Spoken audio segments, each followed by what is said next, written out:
Yipee-Ki-Yay, Mr. Falcon.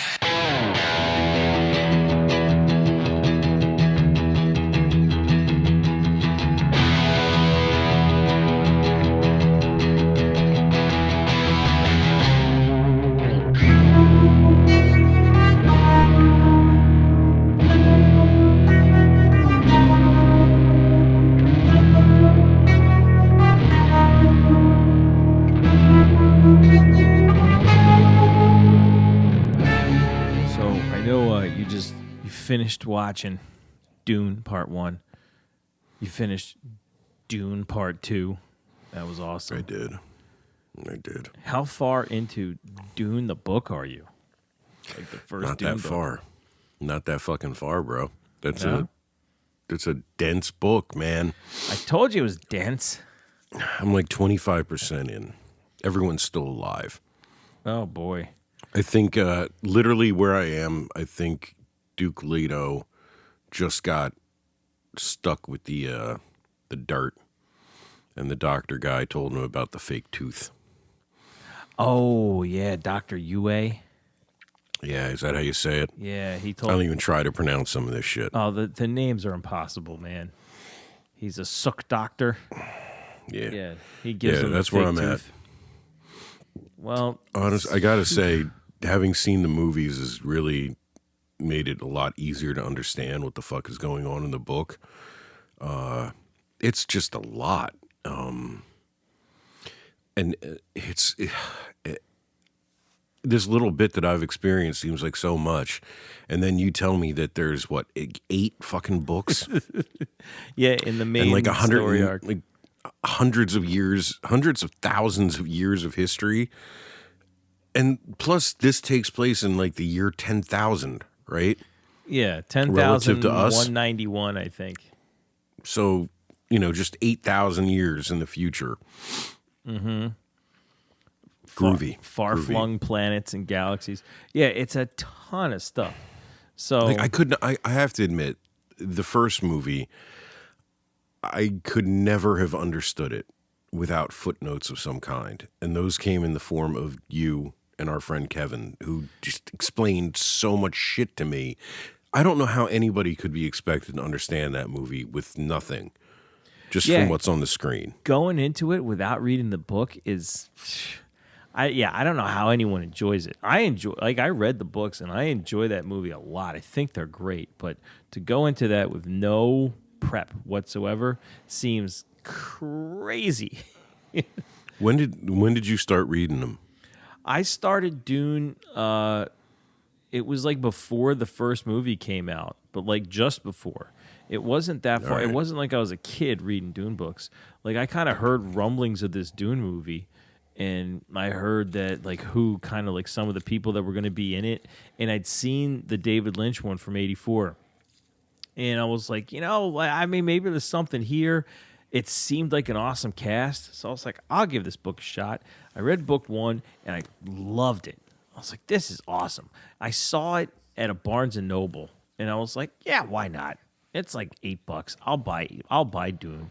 And then I got like hooked hard, and I borrowed the rest of them from my library and just it took me a year, but I chugged through everything, like one right after the other, all 8 volumes. And like I couldn't get enough. I loved it. Wow. Yeah. All right, man. so I have to confess, like, Dune always to me was this uber level of nerddom that I never wanted to tread into. Like, you're in it now, like, man. Like when we were growing up, to me, Dune was like you had Star Trek and Star Wars people, and then you had fucking Dune people. Because I didn't see the David Lynch movie till much later, and it was a spectacular flop, and it was terrible, but it was a big budget movie that flopped, so it was notorious. So and plus nerds loved it because, as one knows, if you love a series of books and you do get some adaptation, you're gonna love parts of it. Yeah, you're gonna justify you're gonna it.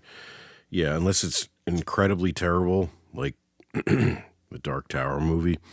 You're going to just be glad to see something on screen.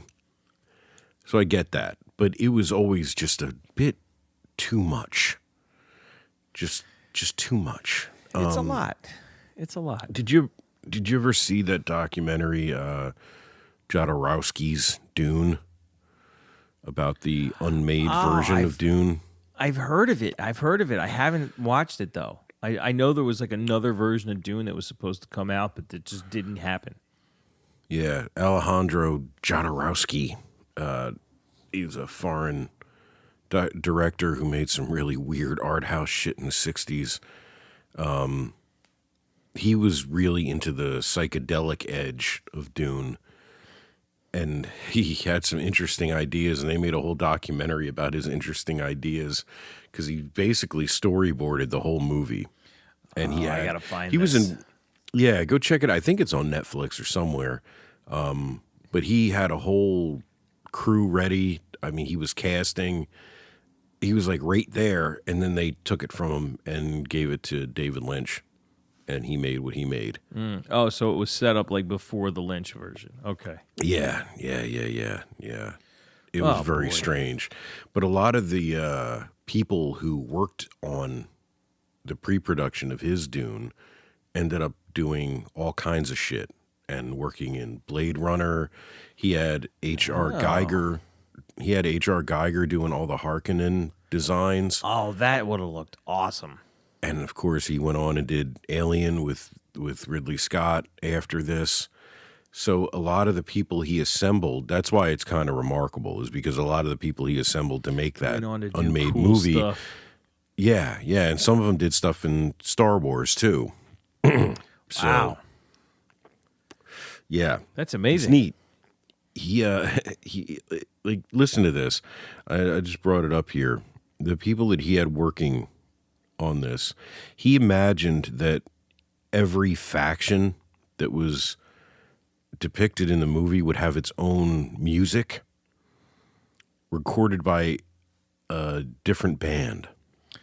Really? Yeah. So like you mean like the Atreides and the Harkonnens and Yeah. He wanted Pink Floyd. Yeah, he wanted Pink Floyd in there. I believe they were supposed to be House Atreides. No way. Yeah, a band called Magma, which I'm pretty sure was supposed to be the Harkonnens. I don't think he got any further than that. Tangerine Dream was mentioned. Tangerine Dream. Yeah. They were supposed to be what? I don't know what they were supposed to be, but they were involved. Oh, man. They did the soundtrack for Legend. Yeah, and he wanted Salvador Dali to act in it. I don't know what he was supposed to be. As who? This sounds crazy. Yeah, I think he might have wanted him to be the Emperor. I'm not sure. Orson Welles was involved. David Carradine, I think, might have been Paul. I'm not sure. Mick Jagger was mentioned as acting in it. Like, I guess maybe he would have been Fade Rotha instead of Sting. I guess. Get a different rock star. Actually, oh yeah, that's right. I forgot. His son, he wanted his own son. The director wanted his own son to play Paul. No way. And he was only 12 years crazy. old. He was only 12 years old at the time. So, yeah, you got to see it, man. It's weird. It's bonkers. It's some weird shit. Yeah, Well, so then he accused, like, he gets a little salty about it toward the end, the director, and he says that Dino De Laurentiis's production house just stole it from him and gave it to David Lynch to make. That sucks. Yeah. So and then this now it's taken the world by storm. Everybody's into fucking Dune now. It's huge. So what? Yeah. So we got the story that's in the first two movies. There's going to be a third one coming out. Yeah. The movie's called Dune Messiah, right? Yeah, that's the title of book 2. Okay, so that's also the title of the second book. So, all right. So what? I guess let's start there. What's coming next? What happens? What happens next? So I'll tell you, man. Like, well, let me ask you this first. Do you have it in you to read 7 more of these? No. Okay. Absolutely not. And I might have it in me to do one more, but if you I don't know. We'll see when I more, get to this. Dune Messiah, I like it. I think it's a great book. That being said, to all our listeners out there, fair warning, I'm going to spoil 8 books for Dave. You know, there's a lot of stuff here. And I don't know, maybe based on what you hear, you'll think like, wow, maybe I do want to read that. But part of what I want to do here is to paraphrase what comes next in this story, because as much as I love these books, they are insane. Just like the stuff that happens in these books almost defies description and logic. And like I just want to hear what you think about what happens in these books, because like as I'm reading them, I'm going like, what am I looking at? Like it's the craziest shit I've ever read in my life. It's nuts. Like all the shit we've met so far has been pretty wild.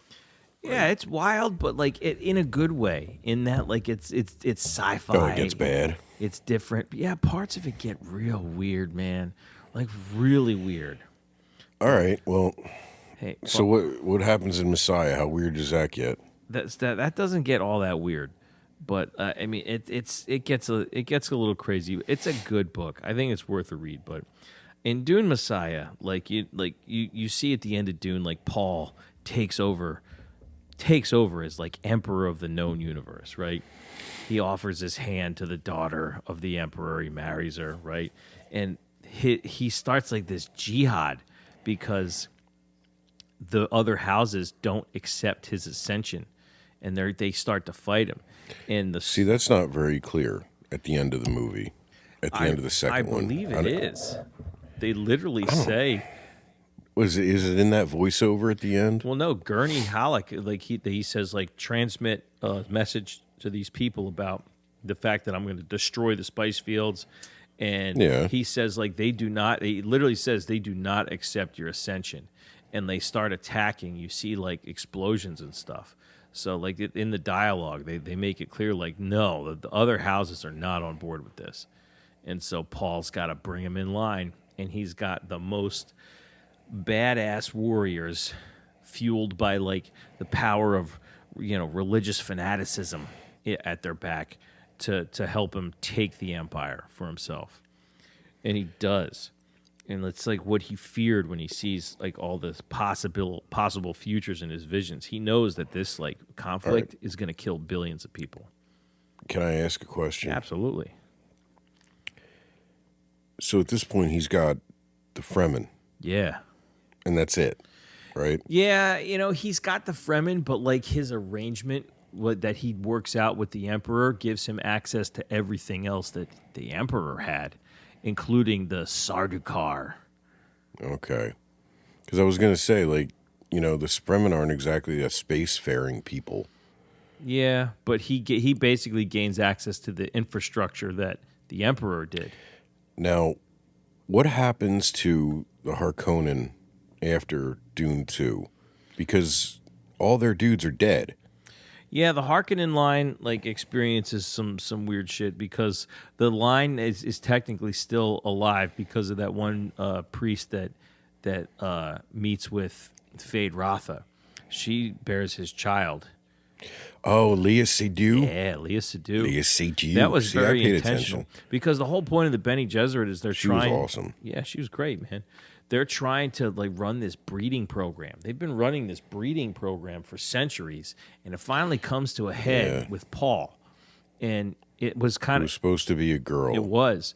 Jessica jumps the gun and chooses to have a boy because Leto wanted a boy, and she loves Leto, so she goes against the orders. And they can control that shit. Yeah, they can. Okay. So she kind of jumps the gun and causes this whole conflict because she chooses to have a boy who becomes Paul, right? And yeah, so Dune Messiah picks up like a few years after the events of Dune. Now, two more questions. Oh yeah. First one, Anya Taylor-Joy at the end of Dune 2. That is Paul's sister, right? That's Paul's unborn sister. That's like a future vision of what his sister's going to become. Right, his unborn sister who they talk to in the womb through the whole fucking movie. Oh, she's a creep. She's such a creep. She was in the David Lynch one. She Remember? was. She's at the end. He moved that all around, I guess. So she She doesn't show up until Dune Messiah in the She books? shows up in the books at the end of Dune Book 1. Oh, so they changed that for the movie then. They 'Cause changed she that isn't- for the Denis Villeneuve movies. Interesting. Yeah. Interesting. I wonder why. I guess, all right, it would have been a bit much. Remember Talking how to the crazy it unborn was baby at the in the end womb. of Dune, the movie 1? Yeah. And you literally Yeah, asked me I guess about it. Like, who the fuck is it's that true. creepy blue-eyed kid? I had no clue where the fuck she came from in that movie. I think that might be why they changed it. You know, There you go. because of There you go. your All right. exact reaction. Like, who Okay, the fuck so is that? One more quick question. I think I asked you this before, and I hope I gave you time to research it. But what happens to the Atreides' home planet? Was it Caladan? It is Caladan. I'm not. Well, yeah, I do know what Like- happens to Caladan. It happens in like a much later book, but in the immediate events following Dune, they don't really get into what happens to Caladan immediately after the big conflict. They kind of come back to it much later in the series, like thousands Like, of years considering later. it's a whole planet, you would think they would have left like somebody hanging out, keeping the lights on. You, right? I'll be back. Don't fuck this up. Bob, Bob, you've got the palace. Run this planet while we go run this other planet. You know, and I think they allude to that in some other books. I just did. You ever hear of a humble bundle? There's this. I'm not familiar with this term. There's this company, like they do this thing called a humble bundle, where like you can buy like a bundle of like video games for like super cheap, and like the money goes to charity. I found this like that this book deal where you can get 17 Dune books for $18, and I was like, 17. Wait, there are 17 Dune. I thought you said there were 8. there's 8 in the main story. Outside of that, there's like 17 more. Oh, you fucking nerds! Why do you always gotta beat everything to death? Dave, I bought them all. I bought Oh it. Jesus, no! I bought it. It was oh, no. it was fucking $18. I can't pass that up. Who writes them? It can't be. It's Herbert, Brian Herbert. his son. Yeah, he wrote them all, dude. I Oh, got my this. Lord. I got this whole friggin' volume of stuff. It's just, and it's all like fills in all the gaps of these stories.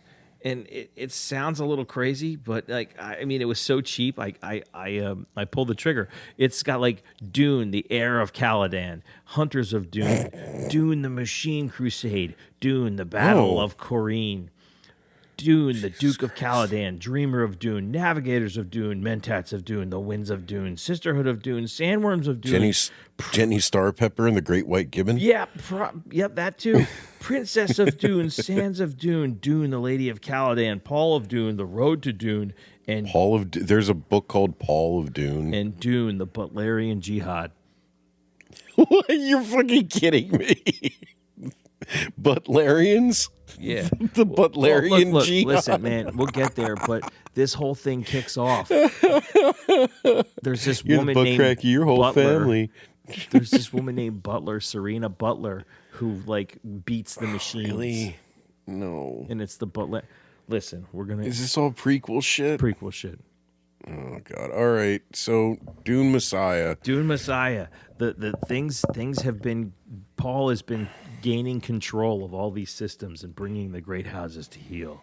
The jihad has like killed billions of people, but like he's ruling everything from Arrakis, and he starts to feel like trapped by his prescience. He can see possible futures, and he figures out that like it's really just a trap. As much as he can see the future, there are certain things that he's kind of powerless to stop. Even though he can see it, he can't really stop it from happening.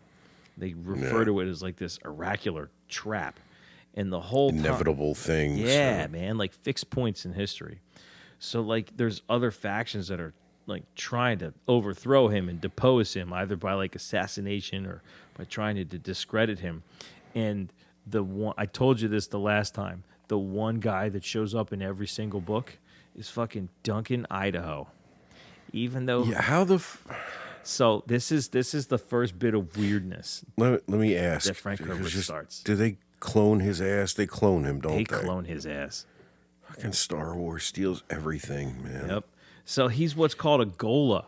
There's this group of people called and I still don't know how to say this fucking word. I'm gonna spell it. Ready? It's spelled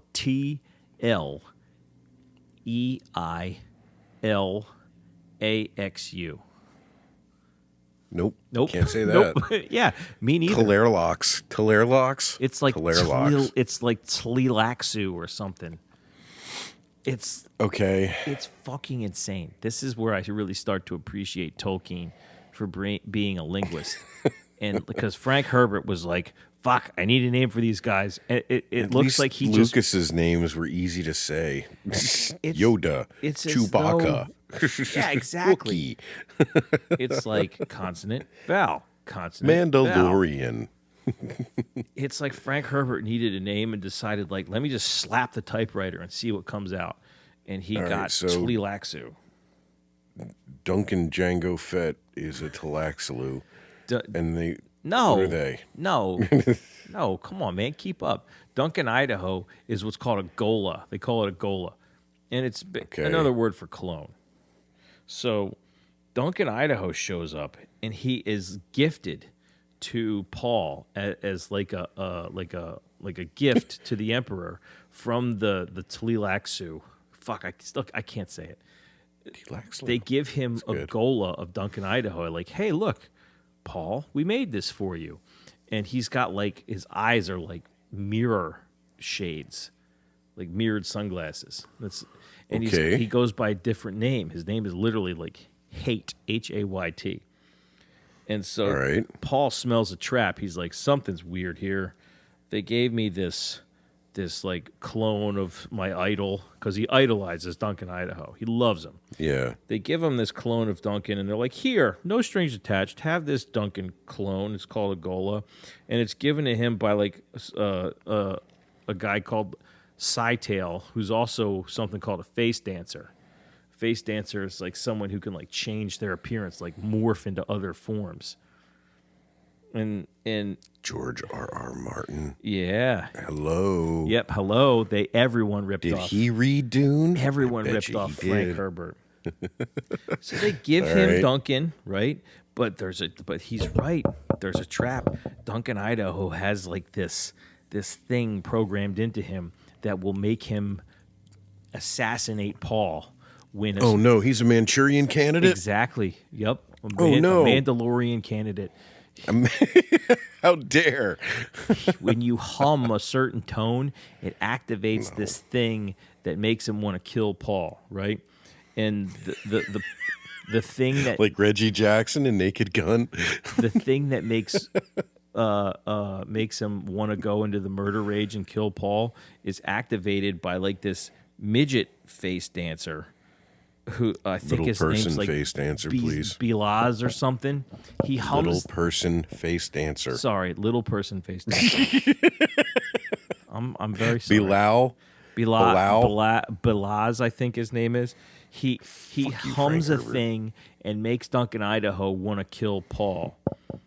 And it comes to a head at the end, like Paul has been blinded by like a weapon. He starts to become physically blind from a fight, and also blind in the form of his prescience. Like he starts to lose his sight into the future. And they hum the thing. Uh-oh. They do the Wait, thing. so he's blinded? He's blinded two ways. He can't see the future anymore, and he's physically blinded by like a crazy weapon called a stone burner. It's like a nuclear weapon. Fucking Matrix, man. Yeah. All right. Yep. See, everyone ripped it off. And then he's like they're trying to kill him. They hum the thing. Duncan, Idaho's about to go into and get triggered and murder Paul, but the Gola can't shake off the Atreides loyalty that's like built into his DNA to be loyal to Paul. And The Idaho's too strong in him? yeah, the Idaho, you can take the Idaho out of the Duncan, but you can't take the Duncan out of the Idaho. Anyhow, Okay. All right. it like doesn't Potatoes. work. His loyalty that's built into his DNA is so strong, and the experience is so traumatic. It like reawakens Duncan, Idaho's memories, and he remembers who he is.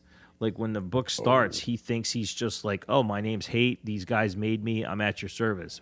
But when they try to use the trigger to assassinate Paul, it wakes up the memories of the old Duncan, Idaho, and he's just like Duncan again. And he's like, Paul, I'm your man.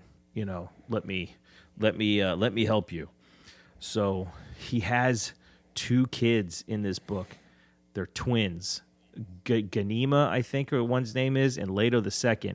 And then they're like, okay, fine. Well, you're not dead, but I'm going to kill your kids. And the one of the face dancers holds a knife to his infant son's throat. He's like, I'll kill you. And Paul's blind. I'll kill you. Man.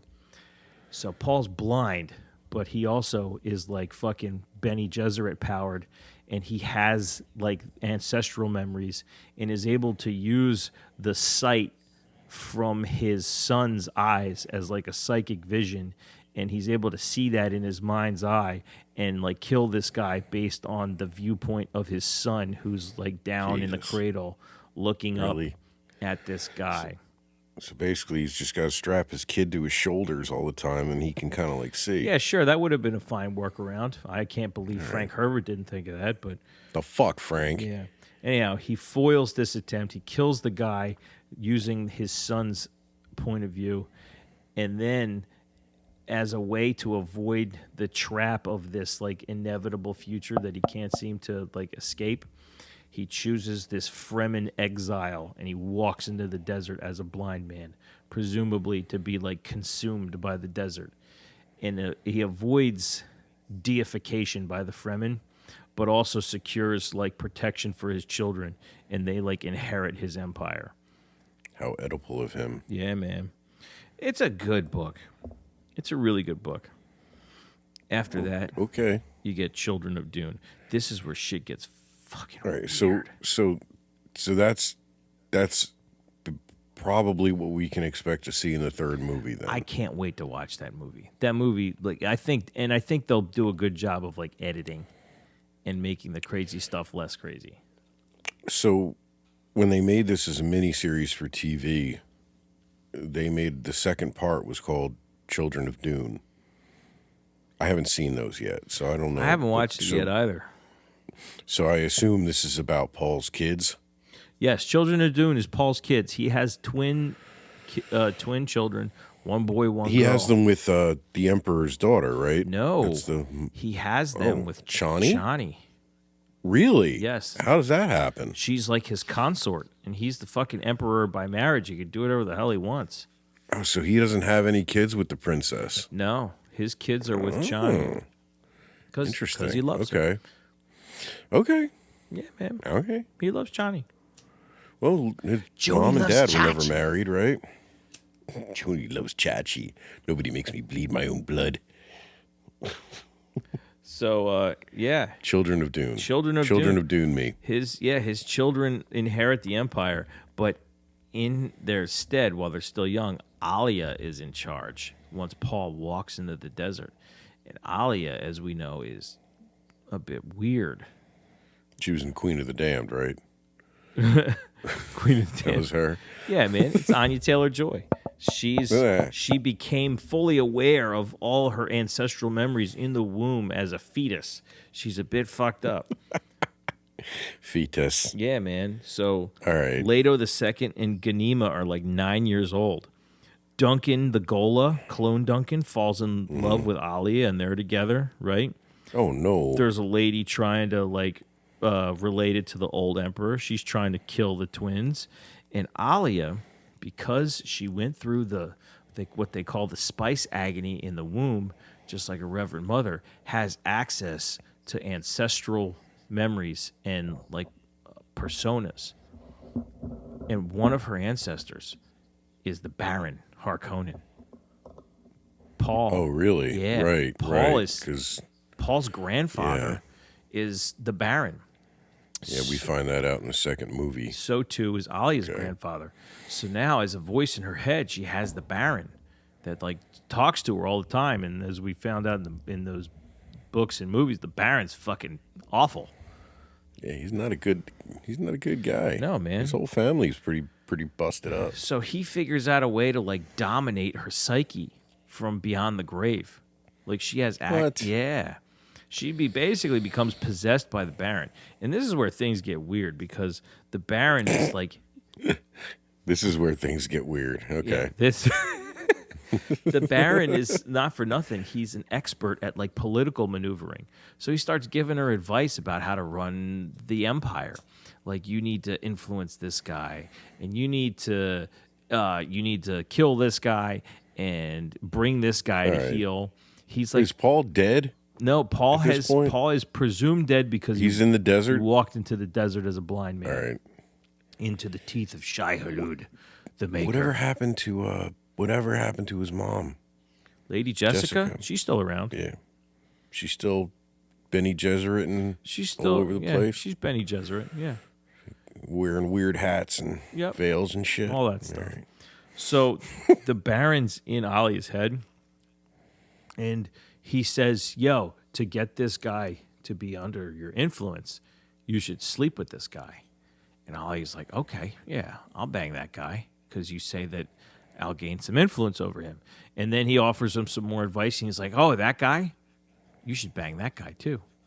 And she's like, "Really? Yeah, yeah." Banging everybody, huh? And then she figures out, like, the Baron's telling me to bang a lot of guys.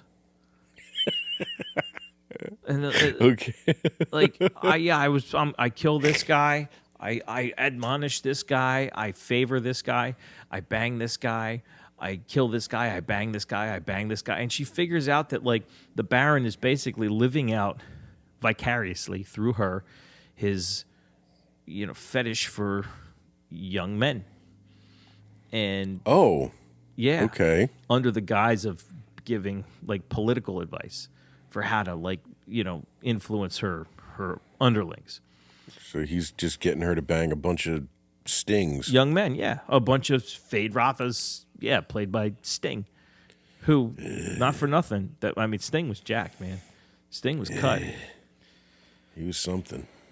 Yeah. Okay, Yeah. that's weird. So they figure out that, yeah, Alia's going a little off the rocker, right? There's a rebellion that's brewing against the Empire run by Alia and led by a mysterious guy named the Preacher who has like a religious following. They're trying to terraform Dune, which is like the dream of like turning it into a paradise. But they figure out that effort to terraform Dune is killing the worms, the sandworms. Uh-oh. And they figure out that the sandworms are the source of the spice. So the effort to terraform... Oh, I thought that was like a given. Yeah. That's not...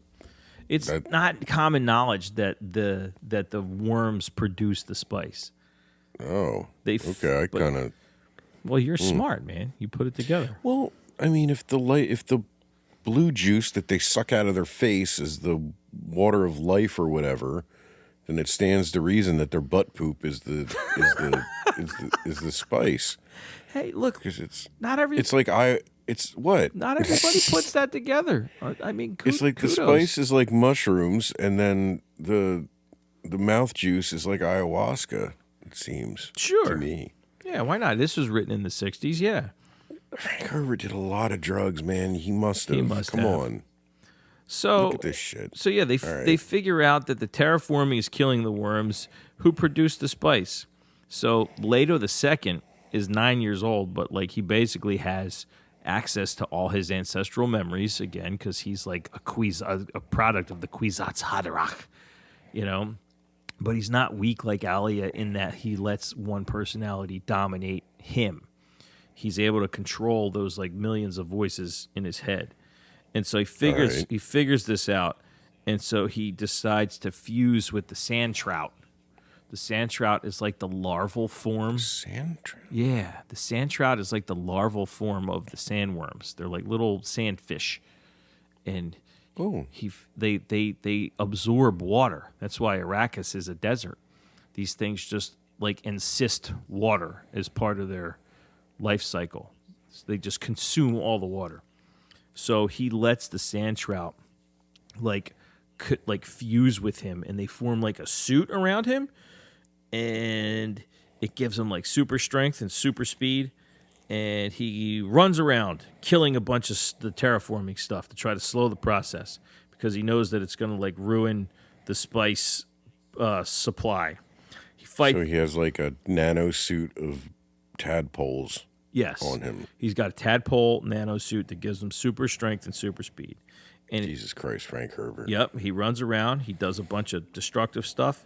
He quells a rebellion that's like fomenting in the capital. He fights a bunch of people. He quells that. The preacher comes back, and it's a blind man that wanders out of the desert. And, oh, no. Really? yeah. And Alia's own people wind up killing the preacher, and I think it's later revealed that that is Paul Muad'Dib Usul, the one who points the way. Lisan al-Gaib himself gets mowed down by a bunch of fucking weirdos. Alia throws herself out of a window because she's fucking crazy. And Paul, or Leto II, marries his sister to like consolidate power, but the suit also ruins his man bits and his reproductive organs, and he can no longer conceive. So he lets her take a consort who is a descendant of House Carino, like from the old emperor, to continue their line. Okay. And, all right. And he does this because he also has prescience, and he sees the golden path, which is this very funny? narrow sequence of events that will ensure the survival of humanity. What's funny is that Jodorowsky dude, in his version, Leto, the prime Leto, he was emasculated by a bull.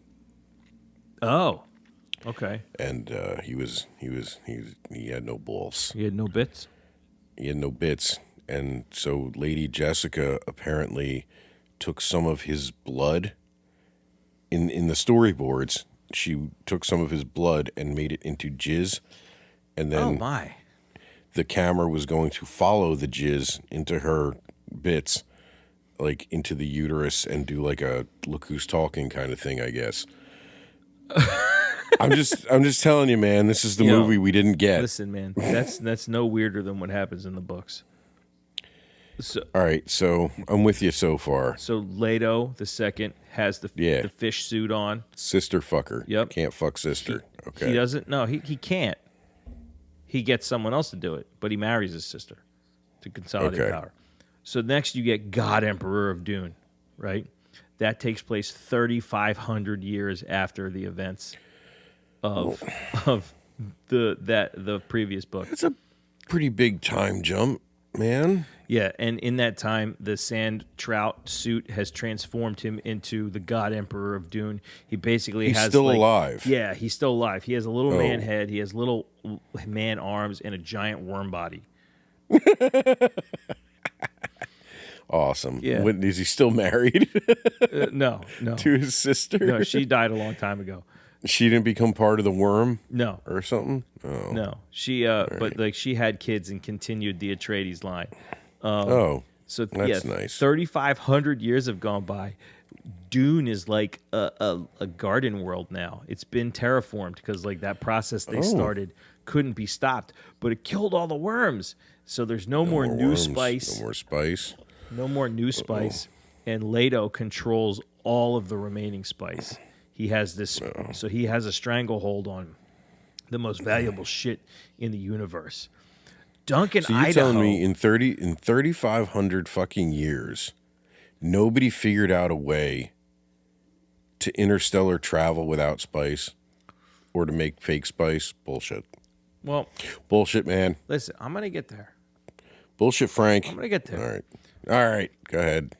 Duncan Idaho is still in the book. God damn it. Duncan Idaho is Gola, and he's like a trusted advisor to Leto, but like Leto, because do of clones not age or something? What? Do clones not age? No, they do, but he gets killed. He's killed constantly. Leto kills Duncan Idaho hundreds and hundreds of times, and every time, really, yeah, every time he does, they just make him a new one. But when you make a new That's Gola, fantastic. it doesn't remember everything that happened before. It takes some sort of like traumatic event to awaken the ancestral memories Okay. in the Gola flesh or whatever. So the new Gola has no idea that the previous one got like horribly murdered by a giant worm man that like crushed him to death with his big worm body. Poor Duncan, Idaho is just Yeah. having a Groundhog's Day of fucking murder. That's awful. Duncan, Idaho has been getting murdered for 3,000 years. Poor Jason Momoa, man. Yeah. He's got it bad. The Fremen are no longer like the badass warriors that like enforce they're like the They hand just of the emperor. lay around in gardens eating grapes and shit. Nah, I mean they just fell out of like their old ways and their warrior ways, and Leto figures out that like a standing army of men will eventually turn into like despots and form a tyrannical government. So he creates an all-female army called the Fish Speakers, made from like priests that supposedly used to have dreams of talking to fish. So they function Sure. as the military might of the emperor, but also like a religious sect that are loyal to Leto II. And they're just like an army of really horny religious warrior zealots. Okay. All right. Are the Bene Gesserit things still around? The Bene Gesserit are still around, pulling the strings. So there's a descendant named Siona Atreides, right? She's of the Atreides line, and she's special because she's been bred to be invisible to people with the prescient sense, to be able to see the future.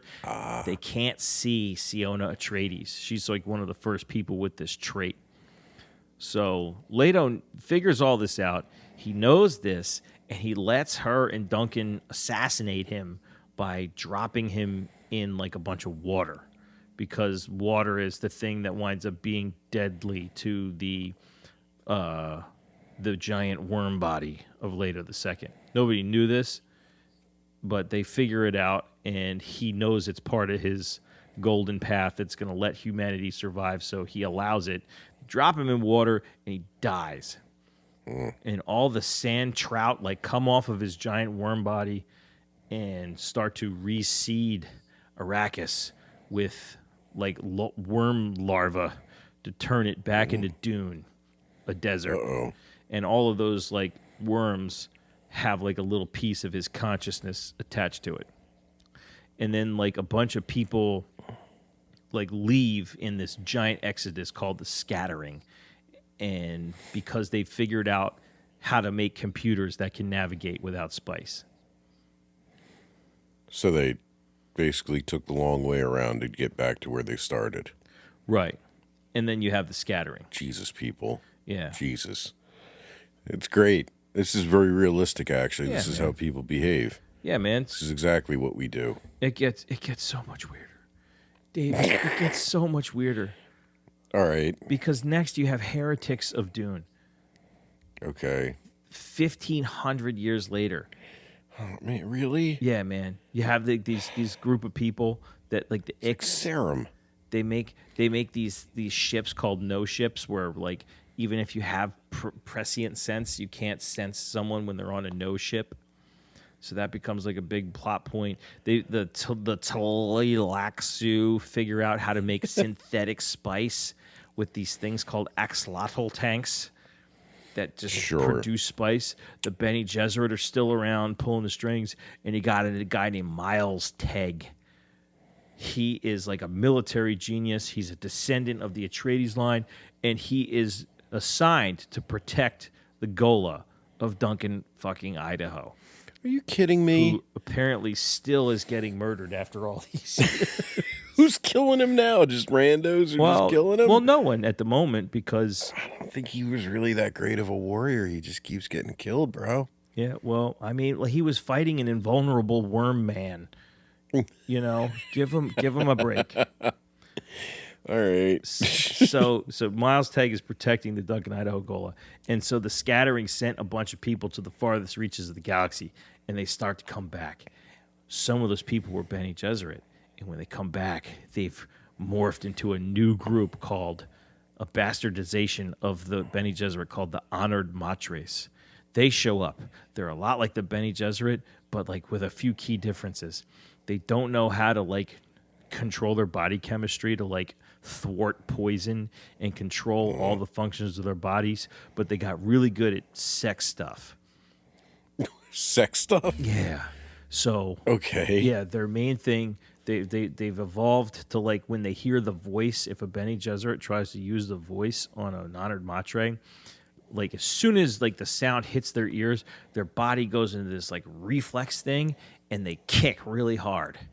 And they kick real hard that they'll kick you to death. Like it. They just start donkey kicking you? Yeah, they like literally like as a reflex like kick you to death if you try to use the voice on them. It's an involuntary reflex. That I'm just imagining how that would look is hilarious. Yeah, like if you're a Bene Gesserit and you try to use the voice, like you'll get like a tiny fraction of sound out, and then boom, you get kicked to death. You get a death kick right in the belly, and you die. All right. And then they also kicking sexy woman. They're really good at sex because they use it to enslave men. They're basically so good at sex that they can like create this weird orgasmic feedback loop in men that gives you like the most endless, mind-blowing, never-ending orgasm you've ever experienced, such that the threat of them removing their presence from you and like taking that experience away makes you a slave and puts you under their control. They call it bonding. This is Frank still writing. This is still right? Yeah, this is Frank. I think he's working out some weird Amazon shit, man. Yeah. I think we're getting a look into Frank here. Yeah. Wow. And they hate the Bene Gesserit. They're like hunting down the Bene Gesserit. And all right. So the Bene Gesserit are also like real good at sex, but they don't use it that way. They have like people called imprinters that'll like, do it with you and use it to kind of bring you under their influence, but not make you a useless, mindless slave with it, Sure. Yeah. So the honored matres are hunting down the Bene Gesserit. And Miles Tegg is like resistant against imprinting and that kind of stuff. So they meet a guy like a bunch of stuff happens. Miles Tegg and Duncan Idaho get taken prisoner by an honored matre called Marbella. And she says to Miles, like, watch this. I'm going to go bond your friend, and you get to watch. So she goes in the room with Duncan Idaho, the Gola, who Miles is supposed to protect. And she starts trying to bond him by doing, like, the really good sex stuff. And she's thinking, like, yeah, I'm going to give it to him so good, and he's going to be my slave. Oh, yeah. And then Duncan Idaho reflexively does a thing like...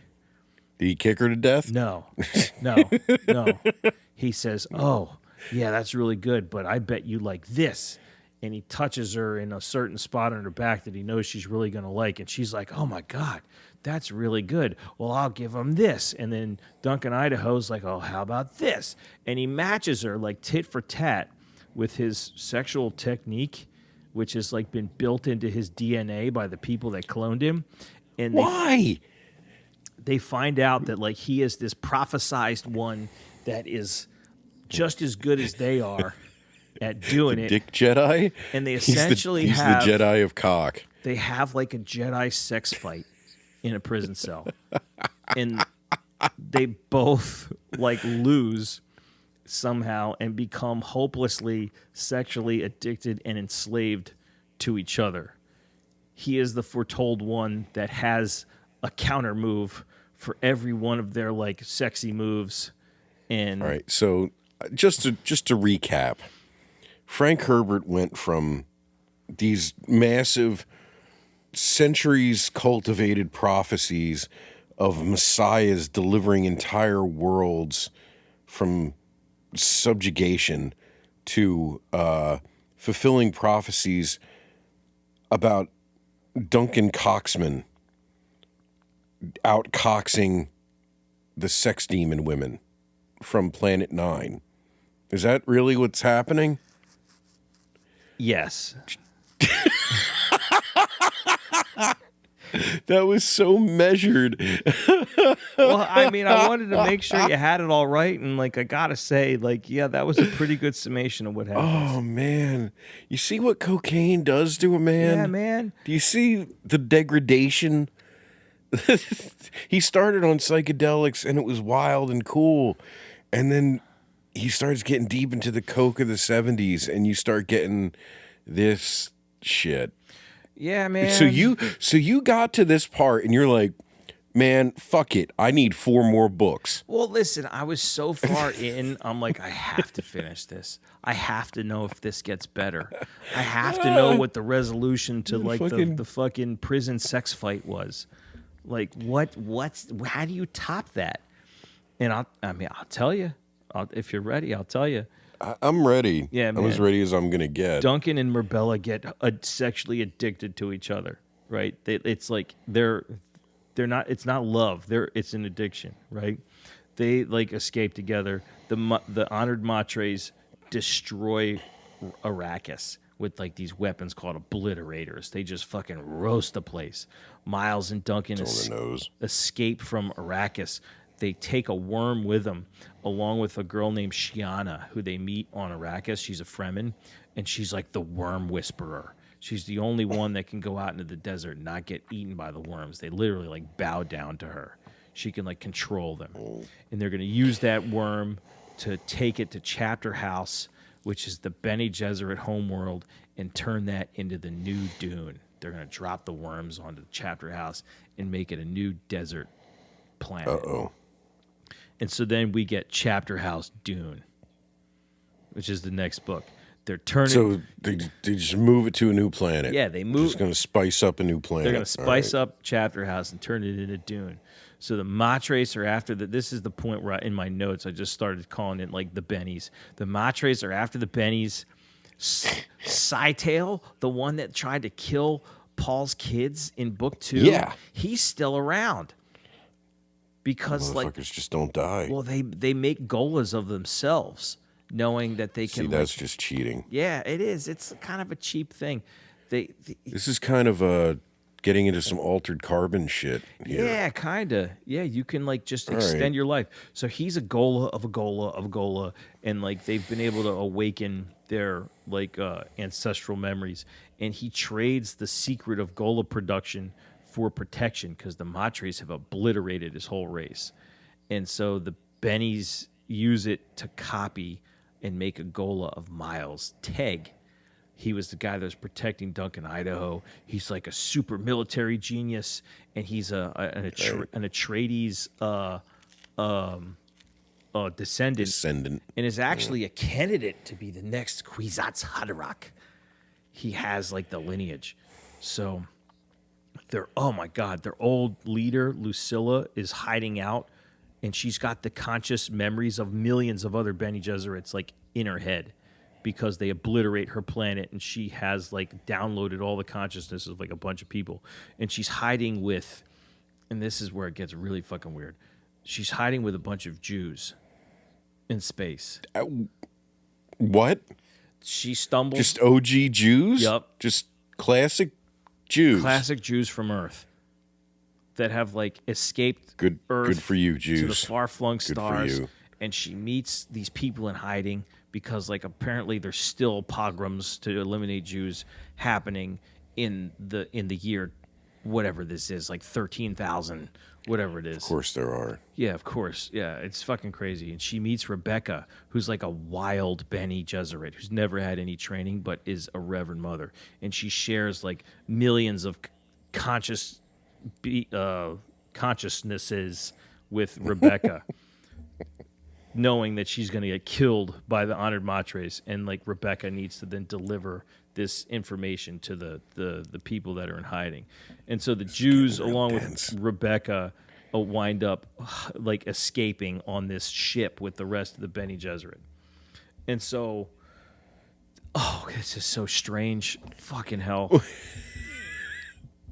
You keep saying that, and you keep one-upping yourself. It keeps getting weirder. That one guy, Scytale, that's been around since book 2, he trades the secret of Gola production in exchange for protection. So now the Bene Gesserit start making Golas of people. including Miles Tegg, who died in the last book. And they kind of like pop him out of this like tank, and he's 11. He's like they're waiting for him to grow up at an accelerated rate, and his physical body is 11 years old. And they're like, we need him now. We can't wait for him to mature. We got to wake up his ancestral memories, but it takes some sort of traumatic event to do it. And so they know that his DNA, he's been hardened against imprinters, who are people who try to influence you through sex. So they get the idea, like, let's try to imprint him. And that'll produce a traumatic enough result that it'll... Does Duncan Idaho just rail him real good? They send this girl, Shiana, the worm whisperer, in there to try to, like... To whisper to his worm? Oh, fuck, yes. Yes. Yeah, man.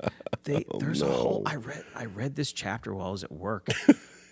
And I'm like looking over my shoulder, like slightly embarrassed, like, fuck, is anyone watching me? Like, this is weird. She wanders into this room with him. They have a whole thing about how she takes off her dress and she's like naked, and she starts like giving this 11-year-old body a boner. Oh no. To try to do it to him. And then his training kicks in. He's like, imprinter, you can't do this. And he kicks her to death. And then he comes to full consciousness with all his military tactical genius and his long years of experience. And the whole time he's standing there in an 11-year-old boy's body with a giant boner because he was just about to be sexed up by like an insanely hot sex Jedi. Sex Jedi. And so now he instantly becomes in charge of their military campaign as an 11-year-old. Yes. Okay. So then Frank's weird, man. Then we get to Hunters of Dune. And I'm gonna go fast and furious here because like there's no other way. It's so weird. This is the Run it down, man. This is the first Brian Herbert book. They're in a no ship which can't be seen by prescient people, and they figure out how to go to an alternate universe away from the people that are chasing them, and they meet the Oracle of Time. This like crazy consciousness that speaks to them. And it says like, you have work to do, and it brings them back to the regular universe, and they're discovered by these two people that are hunting them with something called a tachyon net. And they're discovered by two people named Daniel and Marty. What? Yes, Daniel and Marty. They're like brought to this like prison, which resembles like a green field and a farm, and they're just two like old people. Just two senior citizens, like an old married couple bickering about shit. And it turns out that they're not really what they appear. And somehow they fold space and get out of that because of Duncan Idaho's powers. And then there's face dancers in this book that no longer serve the people that made them. They're like rogue face dancers. They can replace people in society, and so no one knows who anyone is. Are you really you, or are you a face dancer that's been replaced? It's like the plot of The Thing. And then they start creating Gola versions of characters from book one. This guy that gave him the Gola production secret, he has a little capsule that's filled with DNA from all these classic characters. So now you're getting like young adult versions of like Paul Atreides. Oh, does Paul finally get a chance to be reborn with eyes? That's Paul nice. Gola. There's a Gola of fucking Dr. Yue. There's a Leto Gola, the original Duke Leto, Lady Jessica, Thufir Hawat, the Mentat. All the characters from book one get reincarnated as like young adult teen Golas. Cheap Frank Herbert Jr. Very cheap. Oh, man. And then there's another Gola of Paul, which is made in secret on Caladan. Does Paul get to bang himself? Sort of. There's like a Paul. Wait, what? Just listen. There's a Paul Gola on Caladan that's being raised with a Gola of the Baron Harkonnen. And they're using the evil Baron Harkonnen to kind of turn the Paul Gola into a weird, twisted, evil version of the original Paul Atreides on Caladan. They just do all this weird effed up stuff, and they're like, the Baron is basically torturing Paul, and he becomes to be known as Paolo. No. Go ahead. So So bad. So there's evil Paolo Paul being influenced by Kid Baron on Caladan. Does he have a goatee to make him eviler? I don't know. They don't describe a goatee, but probably. So Merbella, the honored matre who's sexually addicted to Duncan, Idaho, she's still around. She decides she wants to renounce her honored matre ways and become a Bene Gesserit. And she figures out that the biggest in the time between, she becomes a Bene Gesserit, and by looking back through her ancestral memories, she figures out that the biggest threat facing them all is actually the thinking machine Omnius from the original Butlerian Jihad. He's still around. You gotta stop. I can't take it anymore. I can't take it anymore. All right. I got one more book. We're almost done. We're almost there.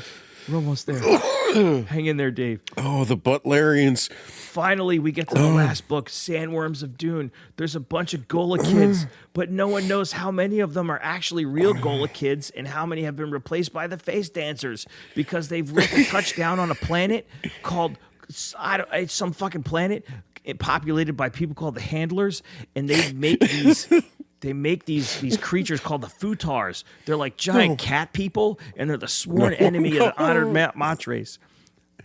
You're not even in the same universe anymore. What the fuck is happening? So there's these giant fucking cat people. It looks like the movie Cats. They're like just cats with faces, and they're the sworn enemies. They're designed to hunt down the honored matres.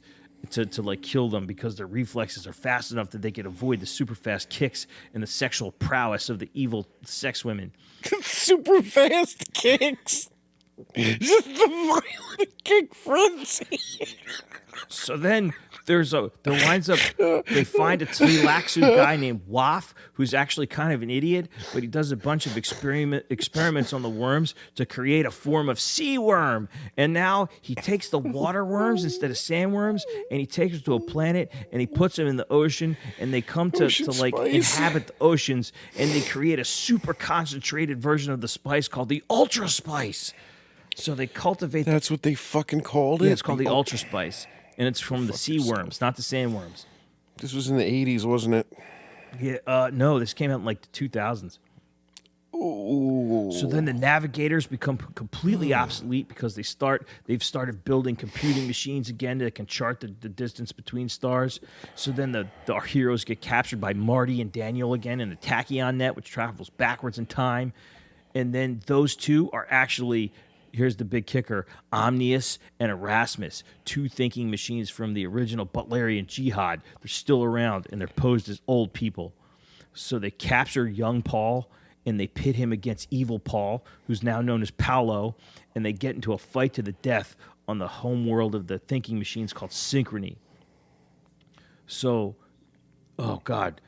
young Baron is there. He sees the Gola of Alia that they've created, and he remembers, like, hey, you killed me in Dune Book 1. So he runs up and he kills Alia as revenge. He's like, bah! He like stabs her to death.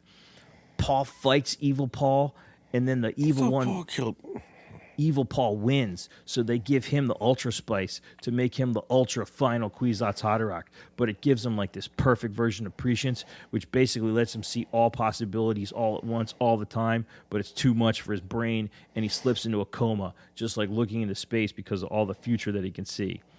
So then, yeah, he's out of commission. Know how he feels. Yeah, the Gola of Dr. Yue kills the Gola of the Baron as revenge for killing his wife.